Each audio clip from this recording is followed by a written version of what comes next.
began out of Saskatchewan with 4 female lawyers. Actually, 2 are non-Aboriginal and 2 are Native. Sylvia McAdams will actually be joining us later on this evening, and she's one of the IDLE founders. So what happened was that there were a group of women that were disgruntled and fed up with the kind of leadership that has been going on through the lobby organizations such as the AFN or the Native Women's Association or the Congress of Aboriginal Peoples. But really what's been going on is kind of the status quo. And so I think for the last 30 years we've been stuck in a cycle since the patriation of the Constitution, where we sat down and we set our demands about what we wanted to be included into the Constitution, but at that time it wasn't rationally defined. And so we've been waiting, and we've been waiting and waiting. And our leaders have been waiting, and they've been asking for the government to step up, to actually acknowledge what they should have been doing since the beginning of the signing of the treaties. But we can't wait any longer, and that's really the root of IDLE No More. It's to reawaken our people and to get them to understand what's going on and how severe this legislation actually is and how it's going to be affecting them and the future generations and non-Aboriginal Canadians alike. And so you see the government coming through with these huge omnibus bills, 400-page documents, where it's supposed to be a budget bill. There is no concern for the democratic process in this. There is no opportunity for the opposition parties to be able to put in amendments, as there is a majority government. Every amendment that was put forward, there were over 2,000, were all defeated. And so now the IDLE movement is reaching out to the people. We have leadership working one angle, but we actually have to have our people working together. All of us working together to repeal all the legislation, to stop any legislation that's going forward. And especially all that's going forward is done without the consent of the people that it directly affects. And so, IDLE No More, it's about democracy. I'm just going to read a little bit. Democracy thrives when well-informed people are engaged and are able to make their voices heard. People are now engaged. People are now listening. But now it's our time to decide the fate of where that's going to go. We have the promise of a new beginning with a January 11th meeting between the Prime Minister and the leaders of the AFN government. But what's going to happen after that? Who knows? This could be just another meeting of lip service. But we have, over in Ottawa, Chief Teresa Spence of the Attawapiskat First Nation has been on a hunger strike since December 10th.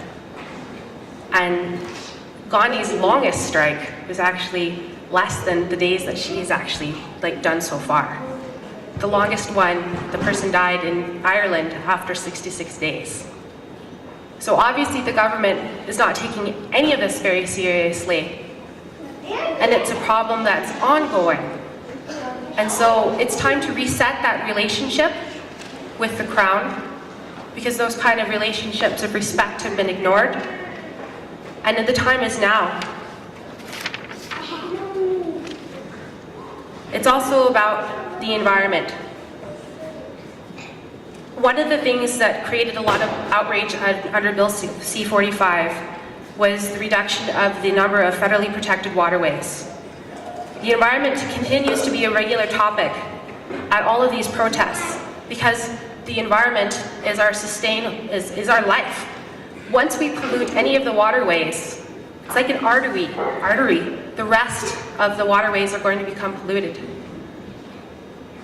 IDLE No More is about rights.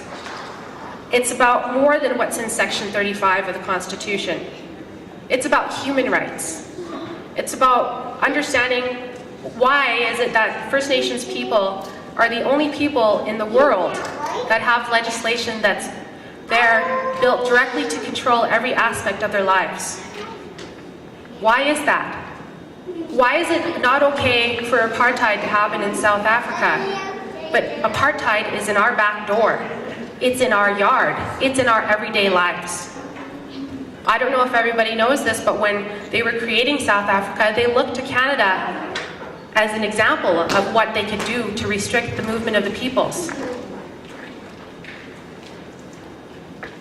IDLE Idle No More is about finding meaning. It's about reawakening that Indigenous spirit that's within all of us. And that's with non-Aboriginal people as well. You are all Indigenous to some place. You all come from somewhere. You all have a direct connection to the land and to your people.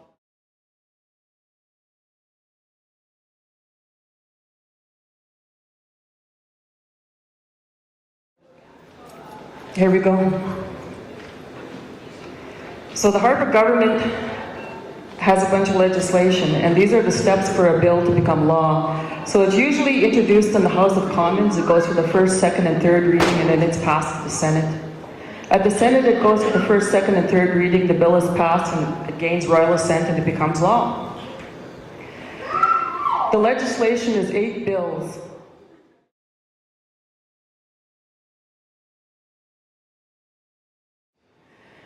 So the changes are, before Bill C-45, the voting requirement was a majority plus of 50% plus 1 of all eligible band voters in order for a land surrender or land designation to happen, with final approval to the Governor General.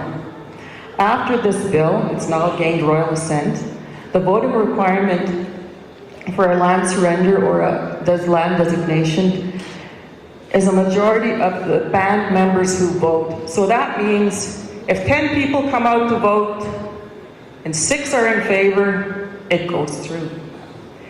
The final approval is given to Chief and Council and the Minister. So the band council, not the federal government, is held accountable for that decision. It amends the Fishery Act. It defines Aboriginal fishery means that fish that is harvested by an Aboriginal organization or any of its members for the purpose of using fish as food for social or ceremonial purposes set out in a land claims agreement entered into with the Aboriginal organization. It includes technical amendments to the Canadian Environmental Protection Act 2012.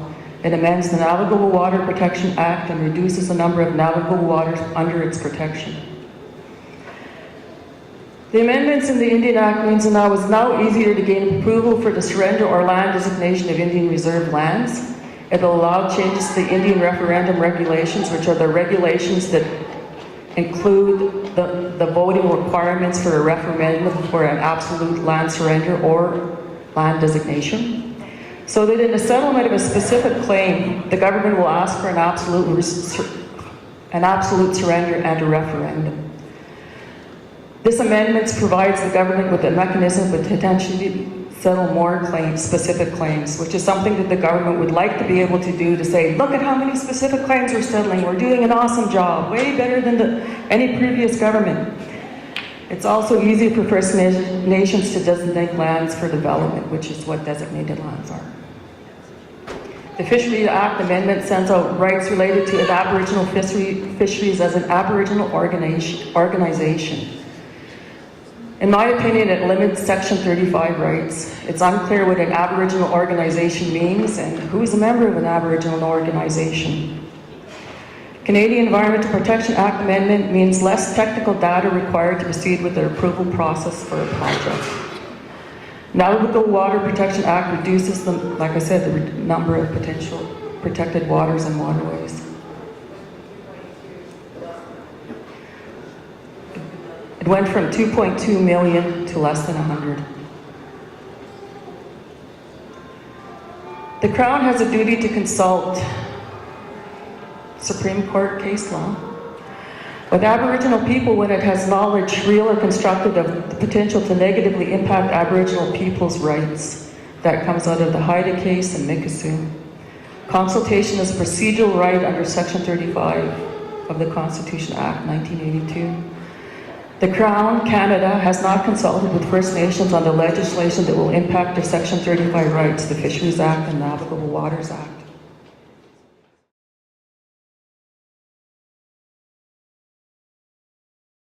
First Nations Financial Transparency Act. So the status of the bill was that it was passed at the House of Commons and first reading at the Senate November 28, 2012. I haven't looked at that again, so it might be at second reading, I don't know. It requires each First Nation to prepare and publicly disclose audited consolidated financial statements and a schedule of remuneration and expenses for Chief and Council and any entity that is required to be consolidated with the First Nation. The Minister must publish the First Nations financial audit and schedule of remuneration for Chief and Council and any entity on the ANDC's website. There is a court remedy within this legislation that if a First Nation doesn't give a band member a copy of the audit or the schedule, the band member can apply to a superior court for an order for the First Nation to comply.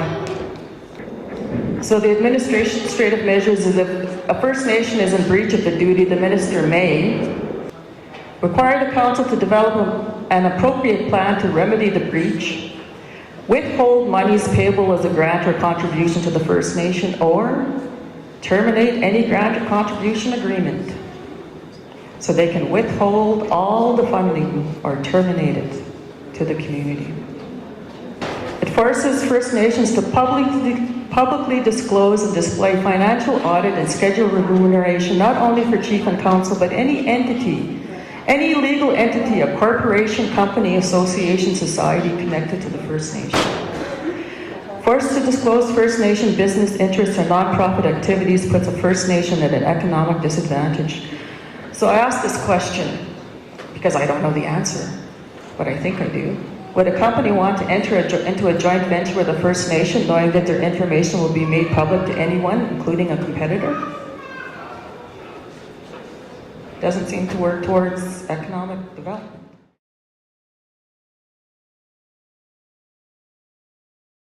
First Nations Election Act. The status of the bill passed at the Senate, first reading at the House of Commons, May 2012.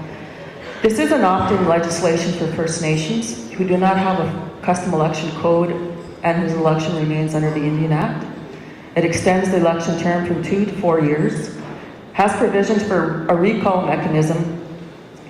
Elections can be contested in court, sets out offences and penalties in relation to the election. Next slide. Empowers the Minister to order a First Nation under the Act, including one with the custom election code, when there has been a prolonged dispute between Chief and Council or an election overturned by the Governor and Council.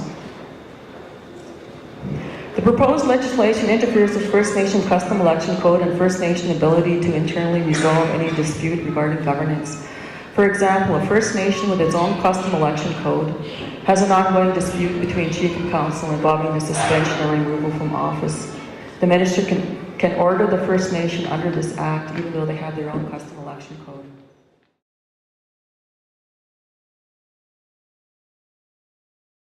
Safe Drinking Water for First Nation Act. Sounds good, eh? The status of the bill passed at the Senate, second reading at the House of Commons, November 26, 2012. It will allow the federal government, in collaboration with First Nations, to establish federal regulations for drinking water, treatment of water and wastewater, training and operation of drinking water systems, protection of sources of drinking water from contamination, monitoring, sampling and testing of wastewater, and reporting of test results. Chief and Council and operators are to be held accountable for maintaining the regulations and the standards. There's no funding to bring First Nation water delivery and wastewater up to standards or for the maintenance of the systems. Some First Nations have really good, water delivery systems. Some First Nations don't even have good water, so then they're left with federal regulations, but the inability to be able to comply with those regulations. They don't have the capacity. So I say the government must provide funding and First Nations must be directly involved in the development of the regulations. It's really kind of crazy to me that they're devolving all of this to First Nations without any kind of funding in order to be able to provide safe drinking water and deal with wastewater on reserves.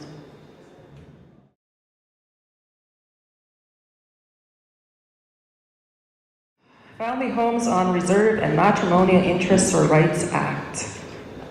Status of the bill passed by the Senate, second reading at the House of Commons, November 22nd, 2012. The good news is First Nations can create their own laws with the approval of their membership and once they notify the Attorney General. This legislation gives the provincial court judges jurisdiction to make decisions based on provincial legislation such as the Family Law Act and the best interest of the child for on-reserve applicants for emergency protection orders. This doesn't sound so bad, except that they're legislating that this provincial law is applicable on reserve to housing on reserve. I don't know how many people know what it's like with housing on reserve. We always have a lack of it. There's oftentimes, 3 generations, 4 generations living in a house, so that you've got grandparents, parents, children, their children, possibly their grandchildren, because there's no housing. So the Act would allow emergency protection orders to on reserve. The applicant, whether a band member or a non-band member, can apply to provincial court to have an exclusive occupation ordered by the court. The Chief and Council may make a submission to the court on the collective rights of the First Nation. The court may order the applicant to have exclusive occupation of the house regardless of who owns, occupies the house. All other occupants must leave the house or they'll be fined between $2,000 and $5,000. Bill S2, continued application of Provincial Family Law Act to common law relationships and division of property on Indian reserves. Upon the breakup of a common law relationship, the common law partner will have to pay the applicant for the house and any improvements upon the division of property. It doesn't sound so bad, except that it's usually the band that owns the house. It's not the individual. So the individual is having to pay the applicant for the house, even though neither of them really owns it. The band owns it.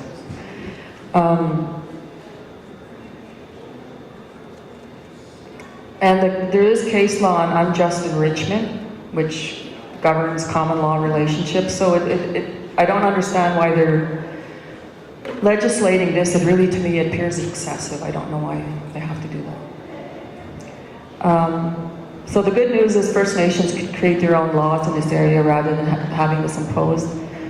The legislation does not recognize First Nation collective ownership of homes and land on reserves and imposes individual property ownership concepts. It does not deal with housing shortages on reserves, domestic violence or its source, or the need for a community-based dispute resolution system.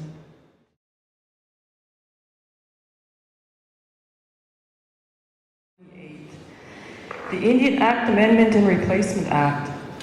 Status of the bill is second reading at the House of Commons, referred to the Standing Committee on Aboriginal Affairs and Northern Development. The preamble states, the Indian Act is outdated. Its application results in the people of Canada's First Nations subjected to differential treatment and does not provide adequate legislative framework for development of self-sufficient and prosperous First Nations. The Government of Canada is committed to the development of new legislation to replace the Indian Act that better reflects the modern relationship between it and the people of Canada's First Nations, and exploring creative options for the development of this new legislation in collaboration with the First Nations organizations that have demonstrated an interest in this work. See, that's the second time that First Nations Aboriginal organization came up, and it's like, okay, well, what do you really mean when you say that? What are you talking about? Who's that? So the amendments included repeals the limitation on bylaw authority. The bylaws no longer have to be submitted to the minister prior to coming into force. It repeals all provisions related to the residential school, which they don't exist anymore, so that's all right. It repeals provisions for ministerial authority over wills and estates on reserve. It requires the minister to report annually on the efforts to replace the Indian Act with amendments or other legislation. And within this legislation, there's no indication the minister or government will consult with First Nations prior to any amendments or any other legislation being brought forward. This is a private member's bill that the Conservative government supports. This legislates the abolishment of the Indian Act. It has a major impact on handling of wills and estates on reserve. At present, AA&DC Estates Office handles wills and assists in appointing an executor to take care of the people who die without a will, so dying intestate. The Intestate Succession Act will apply if First Nation member does not have a will. Estates, meaning reserved land and property, is dealt with by chief and council unless there is a will. In repealing the authority of the minister, this means that the other legislation, the Wills and Succession Act and Intestate Act, will apply.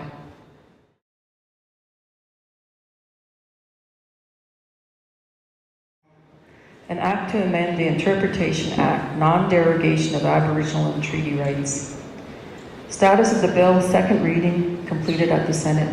It amends the Interpretation Act, which governs the implementation of all laws, to state, no enactment shall be construed as to abrogate or derogate from the Aboriginal and treaty rights recognized and confirmed by Section 35 of the Constitution Act 1982. So Section 35 has two different perspectives. And it has, even prior to it being enacted. So the government perspective is, Section 35 is an empty box and only contains those rights that have been legally proven to be an Aboriginal and treaty right. So far, hunting, fishing, and trapping rights and rights incidental to those rights are the only rights that are in that box. First Nation perspective is that Section 35 is a full box, and it contains inherent Indigenous rights, Aboriginal and treaty rights, and historical treaty rights. So everything's in the box. So we need to define for ourselves what Section 35 means and what the right that it contains. Because if we go by what the government says, non-derogation of Aboriginal and treaty rights is, it doesn't mean a whole lot.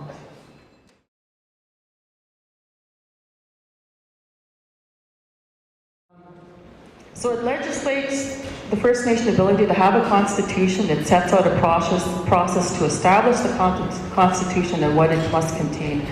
A statement of values and principles, citizenship requirement, the governing body, rules and procedure for selection of governing body, conflict of interest rules, specific lawmaking power of First Nation, and matter that First Nation may exercise lawmaking power.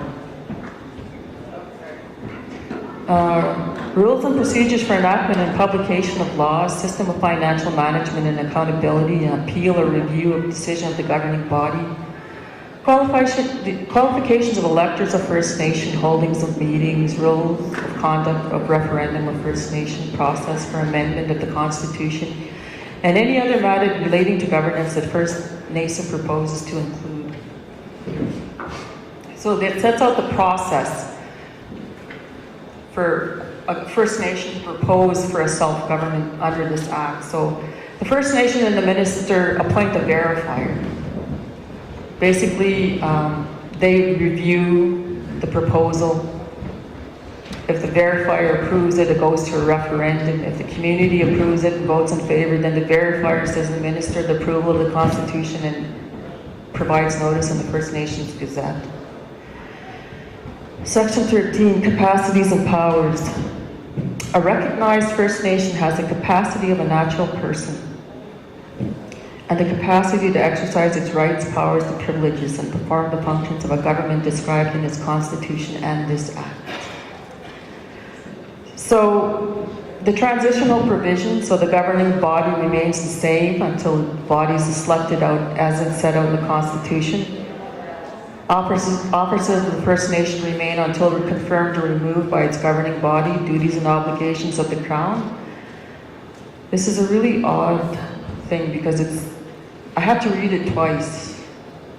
Except as otherwise specified in this Act, all legal and equitable duties and obligations of the Crown to the First Nation to continue to be owed to the First Nation after recognition under this Act. Existing duties continue except as otherwise specified in this Act, so you have to read the whole thing in order to understand what all this stuff means. All legal and equitable duties that are owed to the Crown by the First Nation prior to its recognition continue to be owed by the First Nation after recognition under this Act. The rights of the Crown or any person in the First Nation that exist prior to the First Nation recognition under this Act arising by law or contract are not affected by recognition and continue in their terms. Can you explain that a little bit more?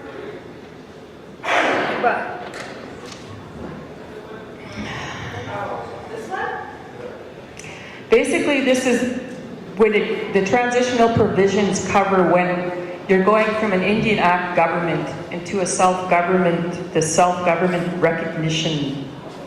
So they're calling it, when a First Nation is to become a recognized self-governing body.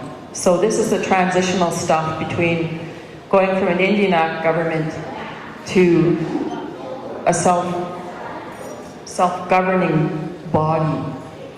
So it's just basically saying that whoever's in the government at that time as an Indian Act government will still be in place when they become self-governing until they have an election under their constitution as set out in the constitution.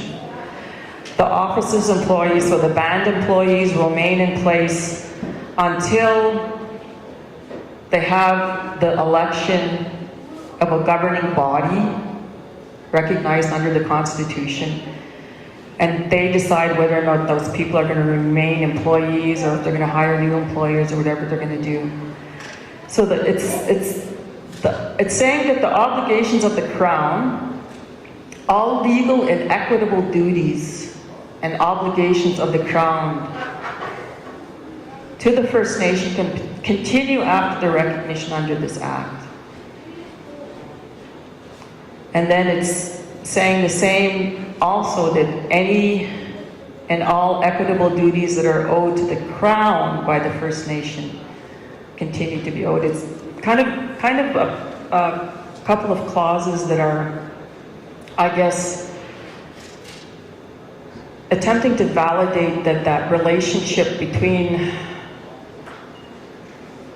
the Crown and First Nations are going to continue to exist after it, so that the mutual obligations are still going to be there. Does that explain what? Yeah? Okay. Yeah, I apologize. Like I said, I was just doing my best to write out what I thought was important. And so when we get into the lawmaking part, this is a really oddly drafted piece of legislation.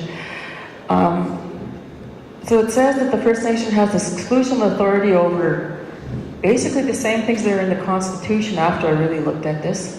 Requirements for citizenship, the governing body for the First Nation, rules and procedures for selection and tenure of members of the members of the governing body, conflict of interest rules, rules and procedures for the enactment and publication of laws, a system of financial management and accountability. The appeal or review of a decision of a governing body, qualifications for electors of the First Nation, the holding of meetings for the governing body, rules for conduct of a referendum for the First Nation, process for amendment of the Constitution, any other matters related to the governance of the First Nation that the First Nation proposes to include. This is stuff already in their Constitution. Priority lawmaking powers of respective citizens. Provisions of programs and services in relation to other, this is so odd. Provisions of programs and services for its citizens in relation to their spiritual and cultural beliefs and practices. Aboriginal healers and traditional medicine. Adoption, like these first two, I'm like, so we can make laws, because later on in this piece of legislation it says everything has to be written. So it's basically saying that we can make laws and determine and say who is a Aboriginal healer, who has the authority to be, overseer of traditional medicine, and it's just, so I don't know, it's just odd, because it's like, so okay, in order to be this, you have to fit these qualifications, and it's to me it's rather ridiculous. I'm not sure that we really want to get into that, but anyways, there it is. Adoption of children, guardianship, custody, care, and placement of children, provision of education programs and services, solemnization of marriages, matrimony, property on First Nation, inheritance, wills, and testacy, administration of estates. These laws are applicable to citizens of the First Nation, whether they are on or off First Nations lands.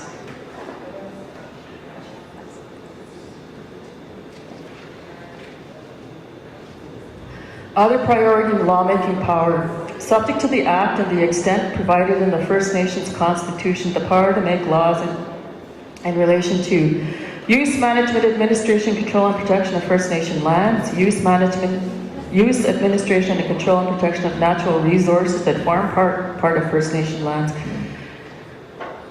Like, this sounds pretty good until you get further on into this. Gathering and hunting and trapping and protection of wildlife and their habitat, control and prevention of pollution or protection of the environment, licensing and regulation of persons or other entities for business, trade, profession, or other occupation. Except as otherwise provided in this Act, First Nation law prevails over federal law. Like, this all looks pretty good until you go further on in this piece of legislation where it says that those laws only apply to First Nation citizens. So it doesn't really make sense that you can make all those laws and then they don't apply to other people who may come onto your reserve. Like, say you wanted to have a guide program and you wanted to have, be able to bring non-natives in to hunt on the reserve. They're always dying to get onto our land to go hunting, right? Because the best.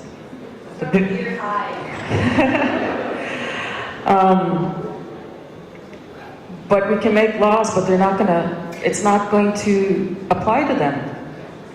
So it's really kind of senseless.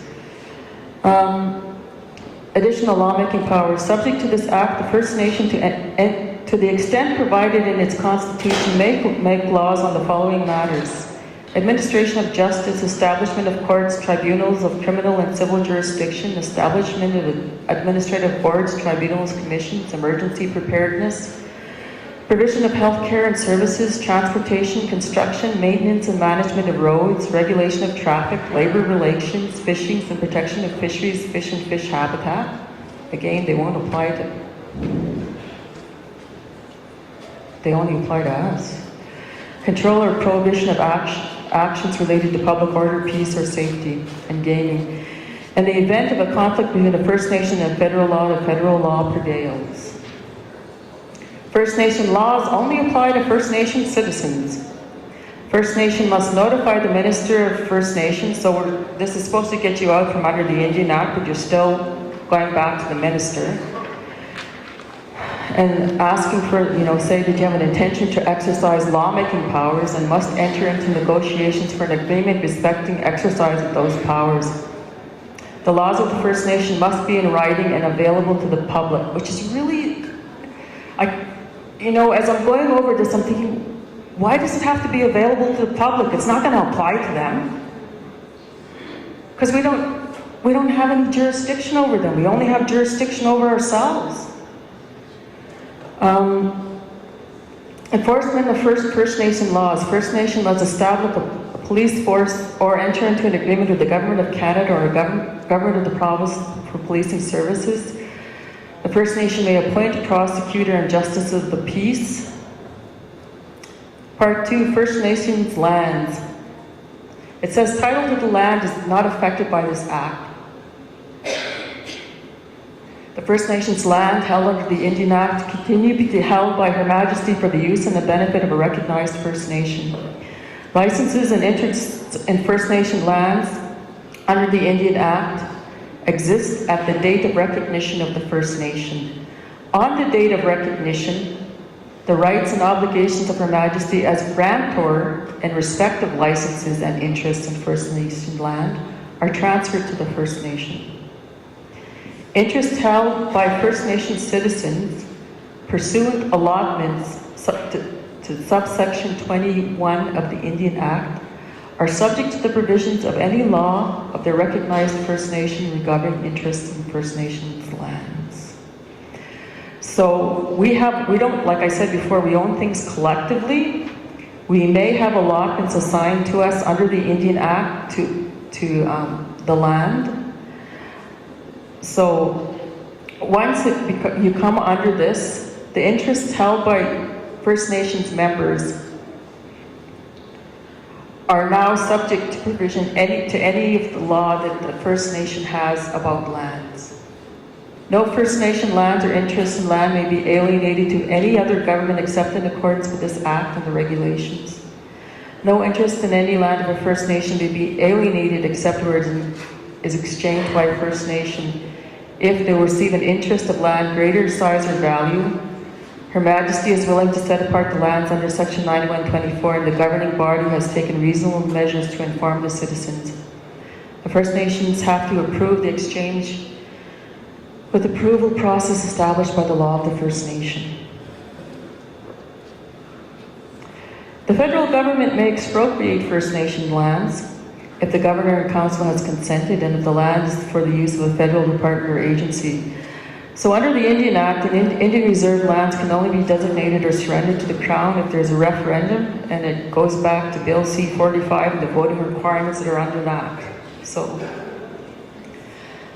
we have the power to, charge fees, royalties, permits, license, or other non-tax measures, tax our citizens, taxation of person other than its citizens to extent agreed by the First Nation and the government. But First Nation laws are only applicable to First Nation citizens, so I don't know how we're going to tax anybody but ourselves. Section 87 of the Indian Act applies to First Nation lands. And the minister must enter into a self-government financial transfer agreement with a recognized First Nation under which funding is provided by the government. And these are the keywords: over such a period of time and subject to such terms and conditions as are specified in the agreement. So I don't know what that means. So they're going to set a period of time that the funding ends? I don't know. So it goes into why they're going to transfer the money, promote the well-being of the citizens, further economic, social, and cultural, linguistic development, ensure that we can provide public services at a level reasonably comparable to other Canadians. A First Nation may divide into one or more recognized First Nations, or they can amalgamate, so more than one or two bands can go together to make one First Nation. Section 89 of the Indian Act applies, so that's protection from seizure.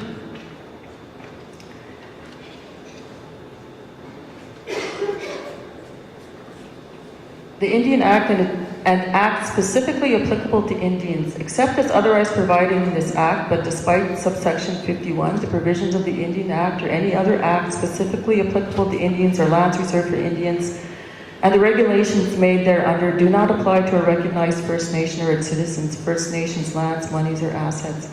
Only section 87 and 89 of the Indian Act are mentioned in this Act.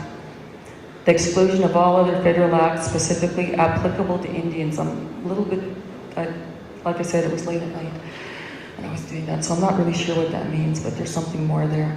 Provincial laws of general application do not apply to a recognized First Nation, its governing body, First Nations lands, or the citizens to the extent those laws are inconsistent or in conflict with the constitution or laws of the recognized First Nation, or by this Act or any other Act of Parliament. It says the fiduciary relationship between Her Majesty and First Nation continue as determined by common law respecting fiduciary relationships. And that's all. So, in my opinion, it's not a very good, it's almost worse than the Indian Act.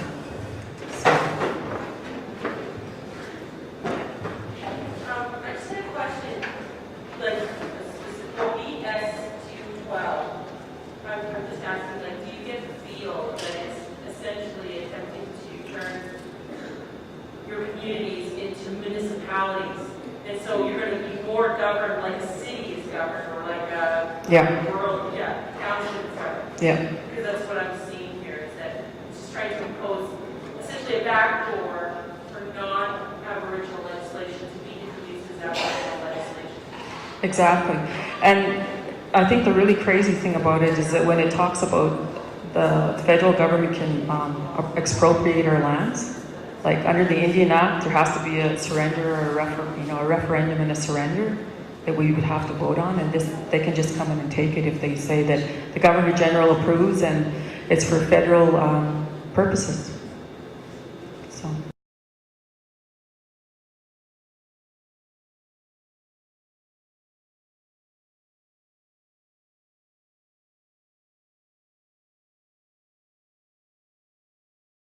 Thanks very much. I would say absolutely the imposition of federal and provincial legislation in First Nation territories has had its desired effect. It picks away at First Nation jurisdiction and over time takes away piece by piece, little bit by little bit, the First Nation's ability to make its own decisions and govern itself. This issue has come to light because, let's be clear, two main things. One is the government wants the Enbridge pipeline to go through, and it wants to do whatever it takes to minimize the cumbersome consultation process that is causing extra time, delay, and the ability to get First Nation resources to China. Secondly, the government has quite cleverly taken the First Nation's own request and spun it on its head. And the First Nations say, we hate the Indian Act, we want to govern ourselves. So they say, fine, you want to govern yourselves? Here's our definition of how that should happen. And by us engaging within the conversation that they have established, we have already, Faye gave a real excellent presentation on this 212 and the components. What's most important in that legislation is the area of jurisdiction and how they want to see First Nations exercise, never mind the process. Process is process, but substance is substance. And when you have the right to assert jurisdiction and control over your resources and have ownership, exclusive occupation, paramount to federal and provincial legislation, that's when you are self-determining and self-governing. When the other governments get to use their courts and their jurisdiction to make your own control over your resources subservient, then they have the upper hand. And so that's what they're trying to do. So let's just call it what it is. And then if the First Nations want to strategically figure a way through that, then they have to say, either we want to challenge it right now before it gets passed, or we need to be prepared to take this to court and say that this is an unjustifiable infringement of our rights.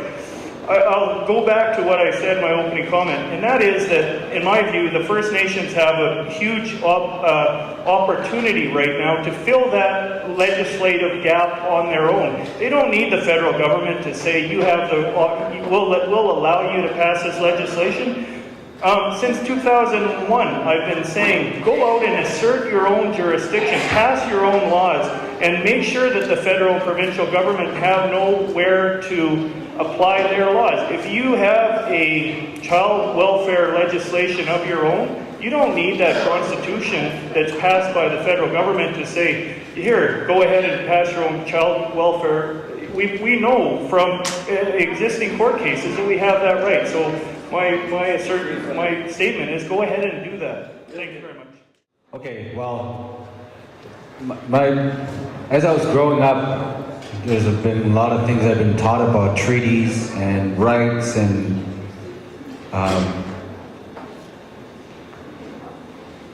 let's get back to the basics of everything.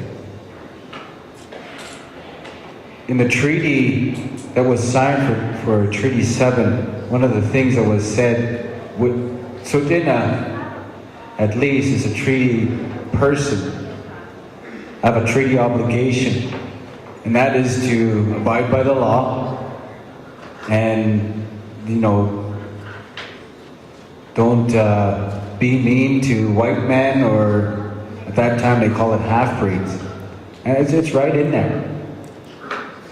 There's an obligation for the Queen or their successors to provide a teacher.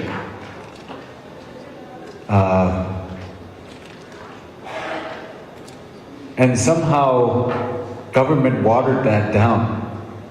Okay, they didn't provide a teacher, they brought us residential schools.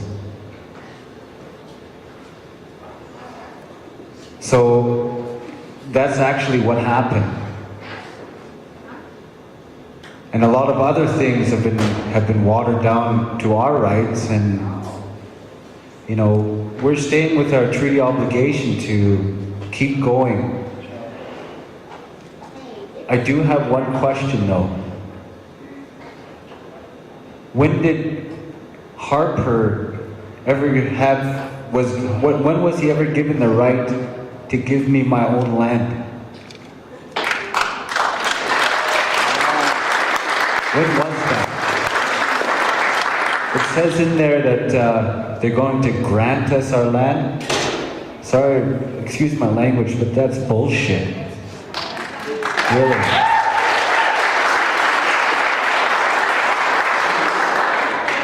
You know, this legislation, it just has to stop. That's it. They're saying free and informed consent. And Sudin has been saying, no, we don't want it. We have a sign that went up before the bill passed that said, no, we don't consent. We sent a letter in, no, we don't consent. What do? They said it's law. There was one thing that they did trick us on, and that's a Child Welfare Act. Okay? They met with, this is my mom, she was involved with that, Deanna Starlight. She was involved with negotiations on that. And they, child welfare, the pitch was, well, we're going to have you Indians look after your children. And this is your opportunity to actually have an impact on how your children are going to be treated.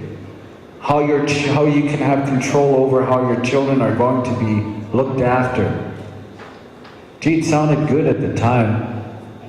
But you know what they did? We signed an agreement with Alberta. They took the existing Child Welfare Act and just put it across the fence. That's it. All the powers to the government about our children. We keep talking about our children. And, you know, we're finally standing up. I'm glad it's the women that actually stood up and said, no, idle no more.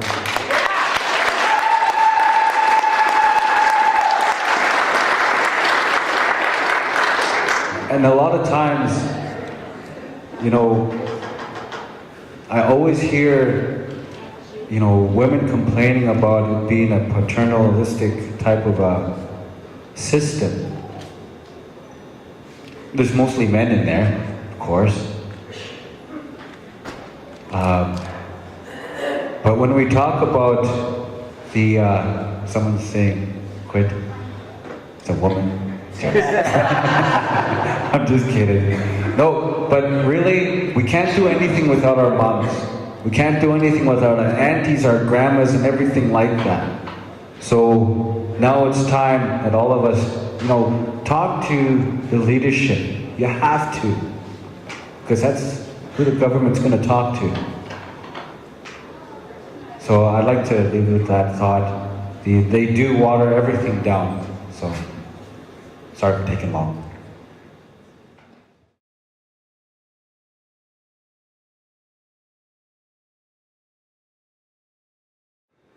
I think one of the first most important things to do is to frame the issue that we're trying to address as Indigenous people. And I think that we can get caught up in the issue of sovereignty and get carried away and taken down a path that's not necessarily going to benefit us. And I'm saying that as a lawyer, and my bias is there. But I do think that we have tools within the Constitution, especially Section 35, and especially the inherent right of self-determination and self-government, and the United Nations Declaration, recent advancements there, wherein First Nations have the ability to advance and assert their own principles and ownership over their territories and their resources. So I think that it's not necessarily a declaration of sovereignty. It's more of a working on that relationship between the Crown and First Nations. So I think that there's four keys towards this reconciliation. And firstly is to understand the assimilation, the colonialism, exactly what's happening now, death by 1,000 cuts through this legislation that bit by bit takes over First Nation jurisdiction. I would say that the awareness and the self-awareness of First Nations is encouraging. I think that there's an external and an internal awareness that needs to happen. I think that without having the mainstream Canadian public on board, we're going to be, we can have as much awareness internally, but until we can make those calls to the Senate and the MPs, it's not going to get as much traction. But I also really like seeing what I'm seeing now, where you have the First Nations internally, you have the grassroots and the leadership starting to talk the same language, and that's important, because if one's undermining the other, it doesn't get you anywhere. If you have communities starting to work together and a national voice, then you're starting to get so that voice is going to resonate. The point number 2 would be the reconciliation. And I think that, again, we're getting caught up in rights. Rights is, in my view, just the use of the land. When I'm exercising a right, I am using the land. Now, whose land is it? Is it First Nation land, Canadian land, provincial land? And so I think that there's 3 components of the rights. There's the use of the land, there's the title and treaty ownership of that land, but I think the 3rd component is that jurisdiction. I'm going to emphasize this almost every question. I just think that the First Nations need to start as taking over and asserting that jurisdiction, because until they displace other legislation, that legislation is going to come into their territory every single day. So the 3rd major component would be to develop your own legal structures and your laws so that you can assert your own jurisdiction, and do that in a way that's authentic to your own First Nation. And fourthly, and this might be controversial, but I've been working with different First Nations that utilize this component, and oftentimes it's the most important, and that is to assert and be active in economic development. If you are a main player, and I do work up in the Yukon, and some of my clients up there, their First Nation economic development arm have more political clout than their politicians do, because they're too concerned about having those resources leave the territory, that the economic development arm is able to arrange meetings with premiers way easier than their politicians are. So I just can't emphasize enough that my own view is that economic development needs to be a major cornerstone. Thank you very much. To regain sovereignty, we need to work with those elements that are before us, such as the Indian Act. Some of it, because every time there's an issue that comes up, I go to that particular component and try to understand and say, well, how do I approach this as a blood tribe, as a blood tribe member? Because a lot of new politicians will go in as new players, have this vision of sovereignty and also the core principles of whatever our First Nations are, but then you're mired with all this bureaucracy. And there you have that choice to educate yourself, which I'm proud that I've done over the years. And that's the challenge every day that I wake up, being only my 2nd week in this capacity, is what is that temptation of participating more in the bureaucracy, or using tact and awareness to have that paradigm, that shift of where you become sovereign. Because that was what we were from day one. A little bit of homework, and we can, like our panelist here says, you can assert that. And I've read those confines, and I know we can. It's just having your chief and council being in that same mindset and not playing to the bureaucracies. One of the things that I totally agree with is the fact that we have the power and ability right now to make our own laws. And if I'm not mistaken, in the Constitution, there is a section in there that says that any law, provided that it only applies to the reservation, the reserve, supersedes provincial, federal, and municipal jurisdiction. If I'm not mistaken. There is a section in there. Hello. I just kind of believe we only need 3 things, really. First thing is land. Second thing is constitution and jurisdiction.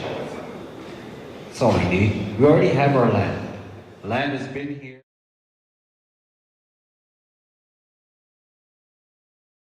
First Nations, if big business is coming on to the reserve, it really needs to be consulted with its members. And even not only through consultation if something's oncoming, but just to have open dialogue, what the tribe feels that their best interests are. Because you'd be surprised, all the different members of the community have different ideas.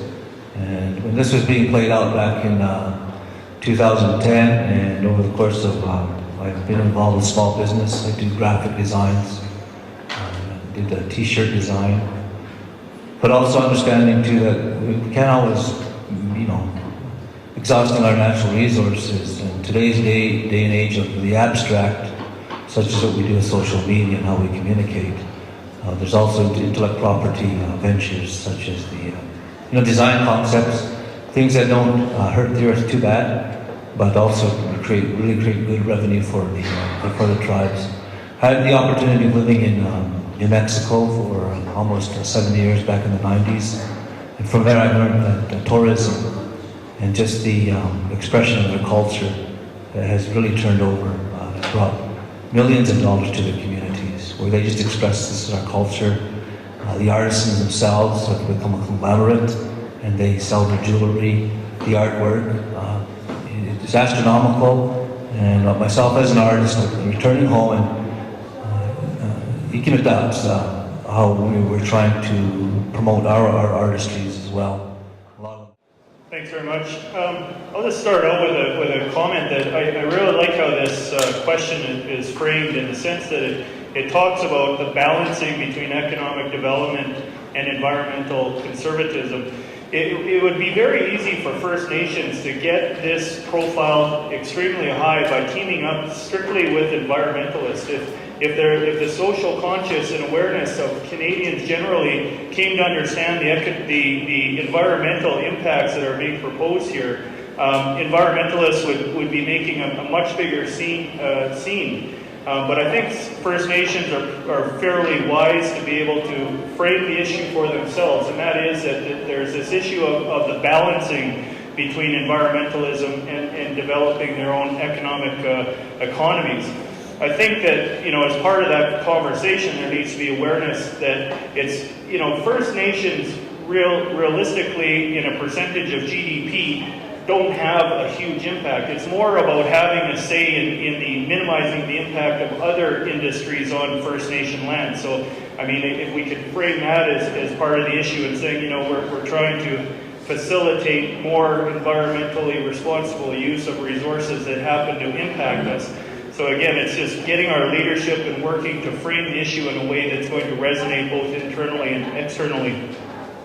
I also want to just really briefly underscore the point that I make about the people I work with in the Yukon. Like the ability to use the economic development to drive the political system is a tool that First Nations really, even the First Nations in Alberta that have they're major players in the economy, and so they definitely have a say.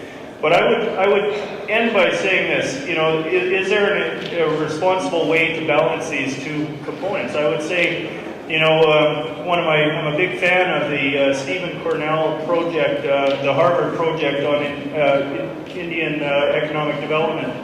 And in there, he has 4 key components, and that is, firstly, that sovereignty matters, and that means that, again, using the concept of self-determination, the communities themselves get to determine what balance they want to see. Some communities are going to say, just get us the best rate of return, and, the environment, will work within the regulations, but that's, we really need to get jobs and economic development within our communities. Others will say, we need to forego this for now or ramp up our environmental protection. So it's going to make sure that the community doesn't, as we see in this current legislation, they're not imposed upon with certain other regulations. Institutions matter is the second main component under the Harvard project, and that is that there needs to be one of the main items here is that there needs to be a big distinction between an arm's length between those economic development arms of the community and the politics. People that want to engage business with First Nations want to make sure that politics aren't going to come in and undermine the business deals. Culture matters. And again, this is getting the grassroots people and the elders and the youth and everyone involved to determine from a culturally appropriate way how business and economic development ought to occur. And fourthly, and this is, I think, the main component that I take away, and that is leadership matters. And the ability of the leadership to develop a vision and to be able to get the community to buy into that vision and to carry out that vision and then be accountable for that vision is one of the key components that are going to facilitate that balancing between economic development and environmental conservative. Thank you. We always had our own way of governing ourselves and maintaining our way of life. I like the idea of me having myself having the same say as a greedy person over land. Okay? It's very important. Imagine if Canada allowed all the greedy people to run this country. That's happening today. Look at it.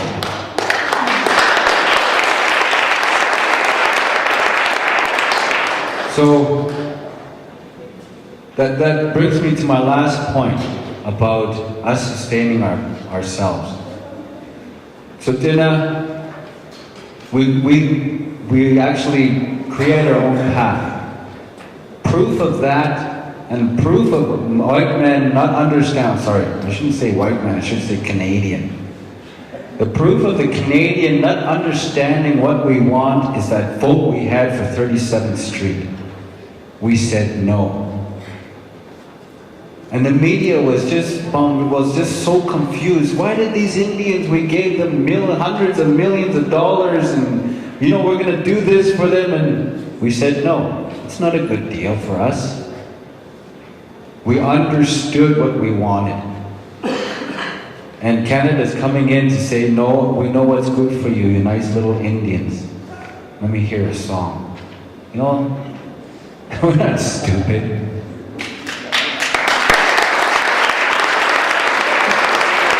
I like what I hear. Like I said, we have our own jurisdiction to find our own way of doing it. We do have the ability to be sustainable and respect the earth at the same time. So, we just need to do it ourselves. So, thank you.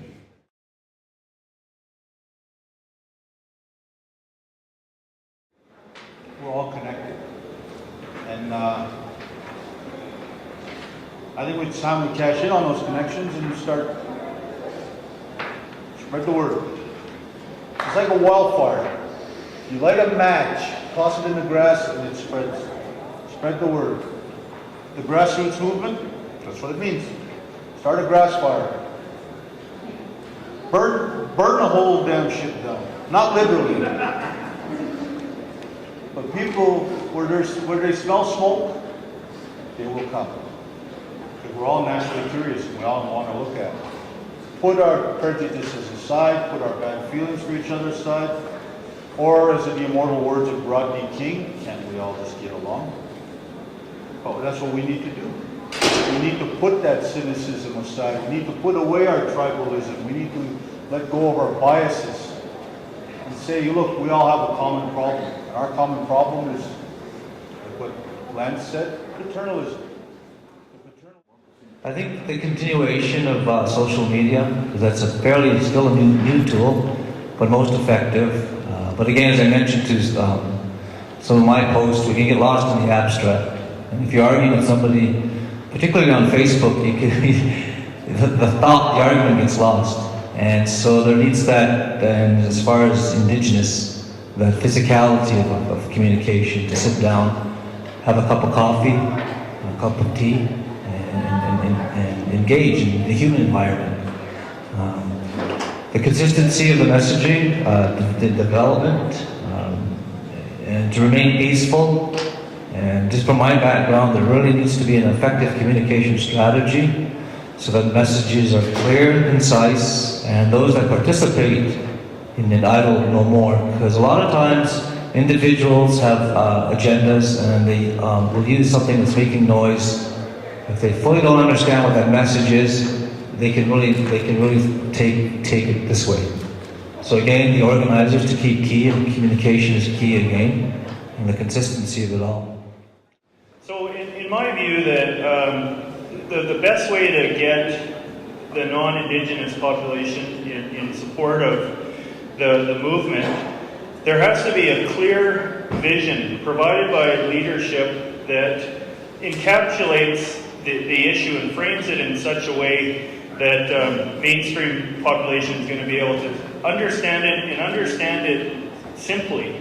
There has to be simple concepts and a single or a few ideas that form the root of what the issue is. If the issue is consultation, then it's about consultation, stupid. If it's about environment, it's about the environment, stupid. It's got to be something that other people will be able to resonate with. Right now, the issue is being stolen from Idle No More. We saw Tom Flanagan post his article saying, geez, of all this legislation, he cherry picks one thing, and that's the land designation, and said it's an opt-in clause. If First Nations don't want to do it, they don't have to do it. But those that are economically viable need this resource, and these other guys, these protesters, are trying to steal that from them. So the issue is being hijacked in a way. In the same way as I said before, you don't want environmentalists to come in and hijack the issue either. So the best way will be to clearly frame the issue. And that can be done by creating the awareness that I think this group has been largely successful in doing. And part of that is provide factual information on the following. The history. When I engage in non-Indigenous people about the facts of the history and the treaty breaches and what's going on right now and the legislation that so many people have not read, there's an awareness, and a light goes off and says, I can't believe that this is happening. Well, there's no minority government to oversee it and bring it to light. So yes, it's happening. And so anger happens at that point. The uncertainty and the legal ramifications. Let's be clear again. This is happening because the Conservatives have been largely getting their butt kicked up to the Supreme Court of Canada on the issues of consultation. That has been ramping up and up and up. So the Conservative government is changing the game to get around what's happening in the courts. So we need to present very clearly that there is uncertainty. This whole legislation is meant to create an image of certainty to investors largely from overseas. We have the Indian issue taken care of. Don't worry about it. Bring your money in. And so that needs to be shaken a little bit. Thirdly, I would say present a way forward. We can't just complain. We need to also have ideas and a solution to fix what we think is the problem. And again, this will dispel what a lot of First Nations, non-Indigenous people see, is that we're scattered. We don't have a single voice, and so if we could get together, then I think that would help. And then provide some efficiencies. I can say this: I was on another panel with a prior minister of this Conservative government. And he said, the thing that's amazing is that if First Nations could speak in one voice, they could have anything. And we were on a panel with respect to the Enbridge pipeline. We would be having discussions in the billions of dollars, and I don't want to minimize and say that that's what this issue is about. It could be about dollars, it could be about environmental protection, it could be, if that's the cost of doing business, that's the cost of doing business. But if you have 100 or 1,000 different voices when you get down into the grassroots, it makes dealing with a government that really just has the end game in mind, it makes it hard to reconcile that. But anybody that's being interviewed by that camera at 10 years old should have the same message as a person that's 60 years old in front of that camera. It should have the same message. Very simple. And not make it where, oh, we're fighting for the rights of Big Bird and, you know, make it real. That way all of Canada can say, well, that's, you know, I'm surprised right now. I finally heard the news that basically said the Indians are pissed off because they're legislating their treaty rights away. Finally, you know, the news was saying, no, they're pissed off because, you know, a person isn't eating and, you know, let's make it one message, teach them all, make it very simple so that a 10-year-old and a 65-year-old can have the same conversation on why they're making noise. That way Canada can say, okay, well, let's go look at the legislation and we'll see why Harper's doing this. You know, Harper had proven time and time again, just by living, that he's not going to listen, because you know where he grew up? Right beside a reserve.